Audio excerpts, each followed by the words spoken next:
নমস্কার বন্ধুরা, মিনতি রান্নাঘর আমি চলে এসেছি।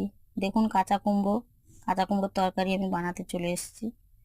দেখুন প্রথমে তেল দিলাম, শুকনো লঙ্কা, পাঁচফোড়ন, তেজপাতা, তারপরে আলুটা দিয়ে দিলাম। দিয়ে নেড়েচেড়ে একটু লাল লাল হয়ে গেল, কুমড়োটা দিয়ে দিলাম। দেওয়ার পর নেড়েচেড়ে লবণ, হলুদ দিয়ে আমি কিছুক্ষণ ঢাকা দিয়ে দেবো। ঢাকা দিয়ে এই সবজিটা বানাবো। আমি জল ব্যবহার করব না। মশলার মধ্যে দেখুন আদা গ্রেট করে নিয়েছি, জিরে দিয়ে দিয়েছি। জিরে দেওয়ার পর একটু লঙ্কা গুঁড়ো, হলুদ গুঁড়ো দিয়ে আমি জল দিয়ে রেখে দিয়েছি।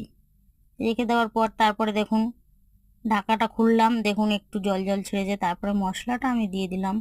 মশলা দিয়ে দেওয়ার পর ঢাকা দিয়ে দিলাম। আবার কিছুক্ষণ ঢাকা দিয়ে আবার মিষ্টি দিয়ে দিলাম 2 চামচ। আপনাদেরও পছন্দ মতন মিষ্টি দেবেন।